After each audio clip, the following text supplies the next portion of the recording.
everyone, இன்னைக்கு வீடியோல 90s kids ஃபேவரட்டான பால் ஐஸ்கிரீம் ஆரஞ்சோட வச்சு ஆரஞ்சு ஃப்ளேவர்ல பண்ண போறோம். இதுக்கு வந்து ஃபர்ஸ்ட் ஆரஞ்சு எடுத்து அது மேல லைட்டா கட் பண்ணிட்டு அதுல இருக்க பல்ப் எல்லாம் எடுத்துருங்க.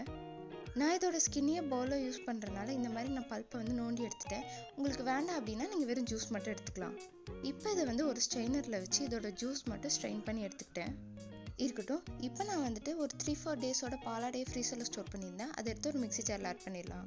இது கூடவே நம்ம எடுத்து வச்ச ஜூஸ் அண்ட் ஒரு 6 டேபிள் ஸ்பூன் வந்து சுகர் ஆட் பண்ணிக்கிறேன். நீங்கள் வேணால் சுகர் பதிலாக நாட்டு சக்கரை கூட ஆட் பண்ணிக்கலாம். இப்போ இதை வந்து நல்லா பிளெண்ட் பண்ணி எடுத்துக்கலாம். பிளெண்ட் பண்ணதை ஒரு பவுலுக்கு ட்ரான்ஸ்ஃபர் பண்ணிடுறேன். இப்போ இதில் சுகர் செக் பண்ணிட்டு வேணால் ஆட் பண்ணிக்கலாம். அடுத்து நான் ஆரஞ்சு பல்ப் எடுத்து வச்சிருக்கேன், அதையும் இதோட ஆட் பண்ணிடலாம். இப்போ இதை மோல்டில் ஊற்றி வச்சிடலாம்.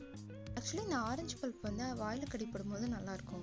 இதில் சுகருக்கு பதிலாக நாட்டு சக்கரை கூட யூஸ் பண்ணலாம், நல்லாயிருக்கும். இப்போ இது எல்லாத்தையும் ஃபில் பண்ணியாச்சு. இப்போ இதை எடுத்து ஃப்ரீசரில் வந்து 6 to 8 hours ஃப்ரீஸ் பண்ணி எடுத்துடலாம். நீங்கள் இது ஃப்ரீசரில் தான் வைக்கணும், ஃப்ரிட்ஜில் வைக்கக்கூடாது. அதேமாதிரி பாலாடையும் ஃப்ரீசரில் தான் வைக்கணும், ஃப்ரிட்ஜில் வைக்கக்கூடாது. இப்போ ஒரு 6